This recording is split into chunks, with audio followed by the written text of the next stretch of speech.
والصلاة والسلام على سید الانبیاء والمرسلین اما بعد فاعوذ باللہ من الشیطان الرجیم بسم اللہ الرحمن الرحیم۔ الحمدللہ سورہ مریم کی تقریباً 84 آیات کی تفسیر ہو گئی تھی۔ اللہ تبارک و تعالی نے مزید آگے ارشاد فرمایا، بات چل رہی تھی کفار کی کہ یہ کفار جو دنیا میں اپنی وسعت مجالس کی بنا پر، کثرت اولاد، کثرت مال کی بنا پر گھمنڈ کیے بیٹھے ہیں، میدان محشر میں اللہ تبارک و تعالی انہیں انتہائی ذلیل اور رسوا کرے گا۔ اگر یہ ایمان لے کر نہیں آتے تو ان کا مقدر رسوائی ہے۔ اور اللہ تبارک و تعالی نے ایک عقلی دلیل سے واضح طور پر یہ بات بیان فرمائی کہ ان کو چاہیے کہ اپنے سے پہلے والی قوموں کے ان واقعات پر، ان کھنڈرات پر غور کریں جو واقعات ان کے درمیان عام ہیں، جن کھنڈرات کو یہ قافلوں کے اندر سفر کرتے ہوئے باقاعدہ اپنی آنکھوں سے دیکھتے ہیں۔ ان کفار کو خود یہ معلوم ہے کہ وہ ان سے مال و متاع کے اعتبار سے اور مقام اور عزت کے اعتبار سے کئی درجے بلند و بالا تھے، لیکن جب اللہ تبارک و تعالی نے ان کی گرفت فرمائی تو ان کو ہلاک و برباد کر دیا۔ اسی طریقے سے آخری آیت میں جو صحابہ کرام وغیرہ کو تسلی دی گئی کہ ان کے معاملے میں، کفار کے معاملے میں جلد بازی نہ کیجیے، کیونکہ یہ اللہ تعالیٰ کی مشیت ہوتی ہے کہ ہر ایک کے لیے اللہ نے ایک وقت مقرر کیا ہے، دنیا سے رخصت ہونے کا، اس کی زوال نعمت کا، زوال عزت کا، یا اس کے ایک مقام اور مرتبے کے حصول کا اللہ کی طرف سے ایک وقت مقرر ہے۔ لہذا صرف یہ تمنا کرنا کہ کاش سارے یہ کافر ہلاک ہو جائیں، برباد ہو جائیں، یہ تمنا اپنے مقام پہ الگ بات ہے، لیکن کیا یہ تمنا پوری بھی ہوگی، فوراً ہو جائے، یہ ضروری نہیں ہے، کیونکہ بعض اوقات اللہ تبارک و تعالیٰ کی مشیت یہ ہوتی ہے کہ اللہ تعالیٰ ایک چیز کو اس کی مدت پوری کرنے دیتا ہے اور اس کے بعد پھر اس کی گرفت فرماتا ہے۔ اسی طرح کفار جو ہیں اپنی گنتی پوری کر رہے ہیں، اپنے دن پورے کر رہے ہیں، اپنے ایام پورے کر رہے ہیں، ان کا انجام بہرحال برود قیامت خراب ہی ہوگا۔ اس لیے ارشاد فرمایا کہ یوم نحشر المتقین الی الرحمن وفدا، جس دن ہم پرہیزگاروں کو رحمان کی طرف، اللہ تعالی کی طرف بطور مہمان لے کر جائیں گے۔ وَنَسُوقُ الْمُجْرِمِينَ إِلَى جَهَنَّمَ وِرْدًا، اور مجرموں کو جہنم کی طرف پیاس کی حالت میں ہانکا جائے گا۔ نسوق کا لفظ ہے ہانکنا، ایک ہوتا ہے کسی کو لے کر جانا، یہ ادب اور احترام کے الفاظ ہیں، اور ایک ہے کسی کو دھکے دیتے ہوئے، ہانکتے ہوئے، جیسے جانور کو ہانکتے ہیں مطلب چھڑی کے ذریعے یا آوازیں نکال کر اور جانور بھاگتا ہے آگے، بالکل اس طرح جیسے جانوروں کو لے کر جاتے ہیں، اس طرح یہ تمام جو آج اپنی دنیا کے اندر اپنی مجالس کو دیکھ کر پھولے نہیں سماتے ہیں، یہ کفار اسی طرح ہانکے جائیں گے۔ لا يملكون الشفاعة الا من اتخذ عند الرحمن عهدا، وہ لوگ شفاعت کے مالک نہیں ہوں گے مگر وہی جنہوں نے اللہ تبارک و تعالیٰ کے پاس ایک وعدہ رکھا ہوا ہے، جن کو اللہ کی طرف سے ایک وعدہ ملا ہوا ہے۔ اور تو معلوم یہ ہوا کہ کفار کا کوئی سفارشی نہیں ہوگا، ہاں بعض لوگ ایسے ضرور ہیں جن کا اللہ کے پاس وعدہ ہے، اور یہ روایت میں بھی ہے کہ ہر مسلمان کا اللہ کے پاس ایک عہد ہے کہ اللہ تعالیٰ اسے یا تو شفاعت کی توفیق عطا فرمائے گا یا اس کے لیے انبیاء علیہ السلام وغیرہ کو اذن شفاعت دے گا۔ وَقَالُوا اتَّخَذَ الرَّحْمَنُ وَلَدًا، ابھی ان کفار کا رد شروع ہوا کہ جنہوں نے معاذ اللہ تبارک و تعالیٰ کے لیے اولاد کو ثابت کرنے کی کوشش کی، جیسے کفار و مشرکین فرشتوں کو اللہ کی بیٹیاں کہا کرتے تھے، اس کا رد کرتے ہوئے فرمایا کہ وقالوا، انہوں نے کہا اتخذ الرحمن ولدا، کہ اللہ تعالیٰ نے اولاد اختیار فرمائی، لقد جئتم شیئا ادا، بے شک تم بہت ہی زیادہ بھاری چیز لے کر آئے ہو، بہت ہی تم نے بھاری بات ادا کی ہے۔ بھاری سے مراد انتہائی قبیح ترین، انتہائی غلط ترین تم نے بات کہی ہے۔ تکاد السماوات یتفطرن منہ، قریب ہے کہ آسمان اس بات کی وجہ سے پھٹ پڑے، وتنشق الارض، اور زمین شق ہو جائے، ٹکڑے ٹکڑے ہو جائے، وتخر الجبال ہدا، اور پہاڑ مسمار ہو کر گر کر تباہ و برباد ہو جائیں۔ تو یعنی کس بات سے؟ ان دعوا للرحمن ولدا، اس پر کہ انہوں نے رحمان کے لیے اولاد کا دعویٰ کیا، اس بات پر قریب ہے کہ آسمان پھٹ جائیں، زمینیں پھٹ جائیں، یعنی یہ اللہ کے لیے بہت ہی برا جملہ ہے۔ قطع نظر اس سے بلا تمثیل، جیسے کوئی مطلب پاک باز عورت ہو، اس کو تہمت لگا دی جائے کہ تمہارے ہاں یہ تمہاری اولاد ہے، کنواری لڑکی ہو، اس کو یہ عیب لگا دیا جائے کہ تمہاری اولاد ہے، تو اس کے لیے یقینی سی بات ہے کہ انتہائی یہ سخت جملہ ہوگا۔ تو اس بلا تمثیل میں نے عرض کیا، اللہ تبارک و تعالیٰ کے لیے اولاد ثابت کرنا یہ ثابت کرتا ہے کہ پہلے اس کی کوئی زوجہ بھی ہونی چاہیے، پھر زوجہ میاں بیوی کے جو افعال ہیں وہ بھی سب متصور ہوں گے، تب کہیں جا کے اولاد پیدا ہوگی۔ تو یہ اللہ تعالیٰ کی شان کے لائق نہیں، اس کی شان بہت بلند و بالا ہے۔ اس اعتبار سے اس قول کی قباحت بہت ہی زیادہ ہے، اور اللہ نے اس کو اس انداز سے پھر بیان میں فرمایا، وَمَا يَنبَغِي لِلرَّحْمَنِ أَن يَتَّخِذَ وَلَدًا، اور اللہ تعالیٰ کے لیے یہ مناسب ہی نہیں، رحمان کے لائق ہی نہیں کہ وہ کوئی اولاد بنائے۔ کیوں؟ ان کل من فی السماوات والارض الا آتی الرحمن عبدا، کہ آسمانوں اور زمین میں جتنے ہیں سب اس بندے کو حاضر ہوں گے، کہ بندگی کا اقرار کرتے ہوں گے۔ تو جب سب کے سب بندگی کا اقرار کر کے حاصل ہو رہی ہوگی تو پھر اللہ کی اولاد کہاں سے ہوگی؟ تو سب کے سب اس کے بندے ہیں، سب کو اللہ نے پیدا فرمایا ہے،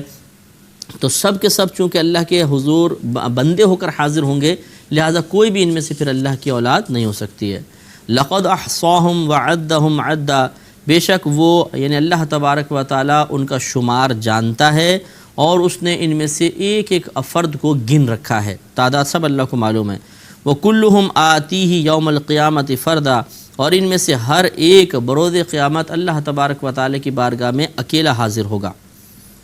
ان الذين آمنوا وعملوا الصالحات سيجعل لهم الرحمن ودا،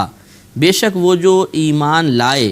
اور انہوں نے اچھے کام کیے، ان قریب ان کے لیے رحمان محبت پیدا فرما دے گا۔ تو اس میں صحابہ کرام کے بارے میں بھی ہے کہ وہ صحابہ کرام کے درمیان اللہ تعالیٰ نے بڑی محبت پیدا فرمائی۔ بہت سے ایسے تھے جو پہلے زمانے جاہلیت میں ایک دوسرے سے دشمنی رکھا کرتے تھے، قبیلے کے قبیلے دشمن تھے، لیکن جب وہ نبی کریم صلی اللہ علیہ وسلم پر ایمان لے کر آئے تو اللہ تبارک و تعالیٰ نے ان سب کے دل میں محبت الفت پیدا کر دی، اور وہ شیر و شکر ہو گئے۔ یا اس سے مراد یہ ہے کہ جب نیک عمل کرنے والے انتقال کریں گے، میدان محشر میں حاضر ہوں گے، تو وہاں اللہ تبارک و تعالیٰ ان سب کے درمیان آپس میں محبت پیدا فرمائے گا۔ جیسے کہ یہ کثیر مضامین کے احادیث کے مضامین اس پر شاہد ہیں کہ بروز قیامت اللہ تبارک و تعالیٰ سے کی خاطر ایک دوسرے سے محبت رکھنے والے عرش الہی کے سائے میں ہوں گے، اور ان کے ماتھے پہ لکھا ہوگا المتحابون فی اللہ، اللہ تبارک و تعالیٰ کی راہ میں آپس میں محبت کرنے والے۔ اور ایک روایت کے مطابق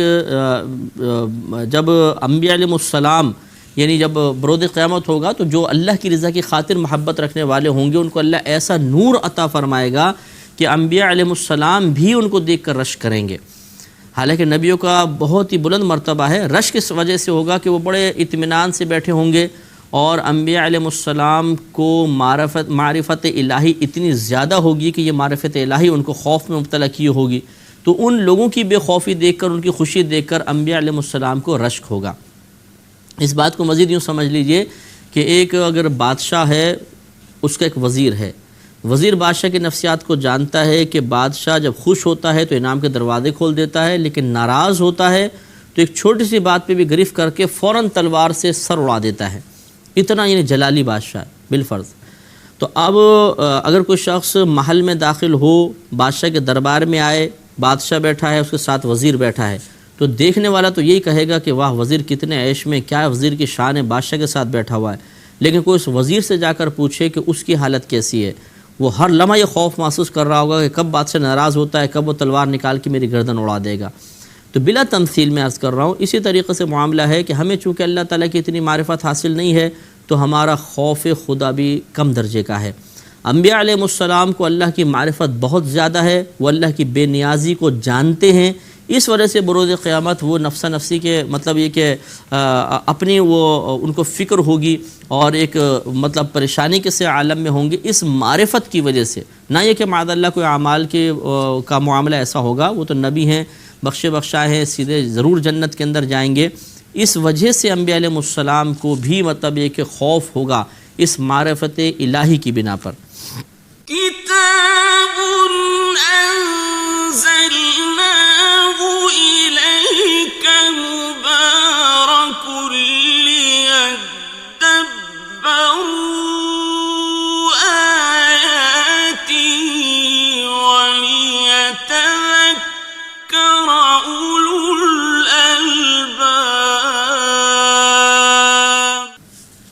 تو اس لیے وہ رشک کریں گے کہ جو عرش کے سائے کے تلے ہیں وہ آپس میں محبت سے باتیں کر رہے ہوں گے، سب کچھ ہو رہا ہوگا، ان کو اتنی معرفت الہی حاصل نہیں ہوگی کہ جو ان کے لیے خوف کے غلبے کا سبب بنے۔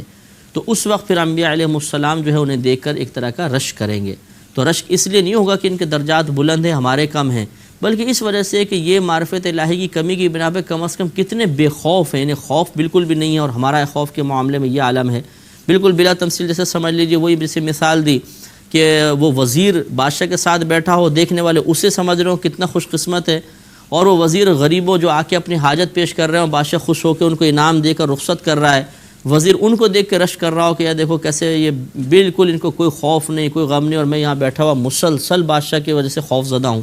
تو یہ ذرا سمجھنے والی بات ہے۔ تو اس سے بہت سی احادیث میں بیان کردہ مضامین کے سلسلے میں انسان وساوس سے محفوظ رہ سکتا ہے۔ آگے ارشاد فرمایا کہ فَإِنَّمَا يَسَّرْنَاهُ بِلِسَانِكَ، تو اے حبیب کریم ارشاد فرمایا حبیب کریم صلی اللہ علیہ وسلم، تو ہم نے یہ قرآن آپ کی زبان میں یوں ہی آسان کر دیا،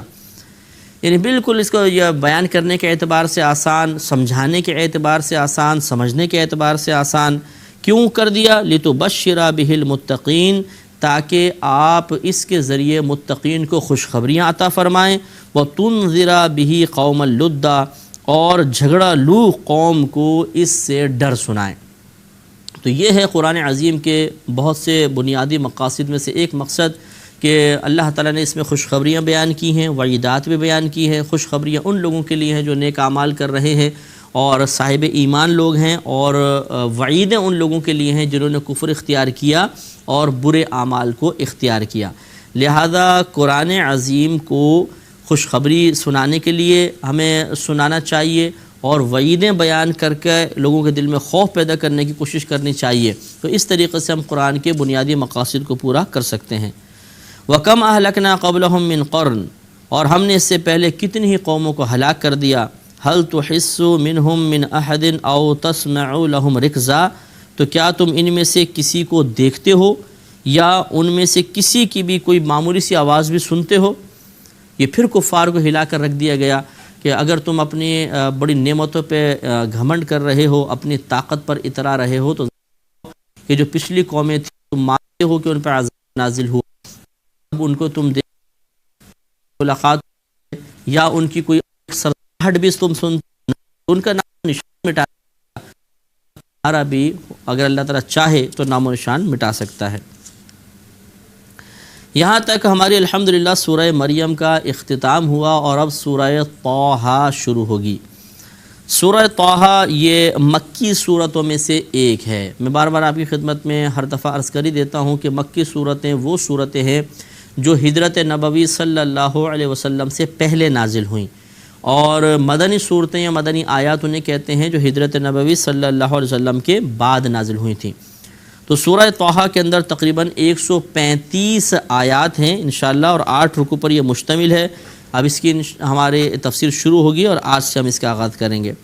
تو بسم اللہ الرحمن الرحیم۔ طٰہٰ، طٰہٰ کا معنی طٰہٰ یہ اللہ ہی بہتر جانتا ہے کہ اس کے اصل معنی کیا ہیں۔ یہ حروف مقطعات میں سے ہے۔ اللہ تعالیٰ اور اس کے رسول کریم صلی اللہ علیہ وسلم اس کے معنی بہتر سمجھتے ہیں۔ ما انزلنا علیک القرآن لتشقی، اے حبیب کریم صلی اللہ علیہ وسلم، ہم نے آپ پر قرآن کو اس لیے نازل نہیں کیا کہ آپ مشقت میں مبتلا ہو جائیں۔ ہوتا یہ تھا کہ نبی کریم صلی اللہ علیہ وسلم پر جب قرآن نازل ہوتا تو اس پہ جو وعیدات اور جو مطلب عذابات کے تذکر ہوتے تھے، وہ ان کی وجہ سے، یا قیامت کے احوال، نبی کریم صلی اللہ علیہ وسلم ان سے بہت زیادہ خوف محسوس فرماتے تھے، اور آپ راتوں کو اٹھ کے یہ قرآن پڑھتے تھے، نماز پڑھتے تھے، پنڈلیوں پہ ورم آ جاتا تھا، شدید مشقت آپ برداشت فرماتے تھے۔ تو یہ آپ کو تسلی دی گئی کہ یہ قرآن اس لیے نازل نہیں ہوا کہ آپ اس کے اندر غور و تفکر کر کے بہت زیادہ خوف محسوس کریں اور پھر اپنے آپ کو مشقت میں مبتلا کریں، بلکہ الا تذکرۃ لمن یخشی، ہاں یہ تو مگر ایک نصیحت ہے اس کے لیے جو ڈرتا ہے، جو دل میں خوف رکھتا ہے، اس کے لیے ایک نصیحت کے طور پہ پیش کیا گیا ہے۔ تو آپ اس کو پڑھیں اور اس کو ناصحانہ انداز میں دوسروں کے سامنے بیان کریں تاکہ کفار اس کے مضامین پہ غور کر کے اللہ کی طرف مائل ہوں۔ تنزیلا ممن خلق الارض والسماوات العلی، اس کا اتارا ہوا ہے جس نے زمین اور اونچے آسمان بنائے ہیں، یعنی یہ نازل کرتا ہے اس ذات باری تعالیٰ کا جس نے زمینوں کو پیدا کیا اور اونچے آسمان بنائے ہیں۔ یہ اللہ تعالیٰ نے اپنی ایک شان بیان فرمائی، الرحمن علی العرش استویٰ، اور رحمان جو ہے یعنی اللہ تبارک و تعالی علی العرش استویٰ، وہ عرش پر مستوی ہے، بیٹھا ہوا ہے۔ بظاہر اس کا ترجمہ یہ ہے، لیکن جو محتاط علماء ہیں وہی ترجمہ کرتے ہیں وہ عرش الہی پر اپنی شان کے لائق ہے۔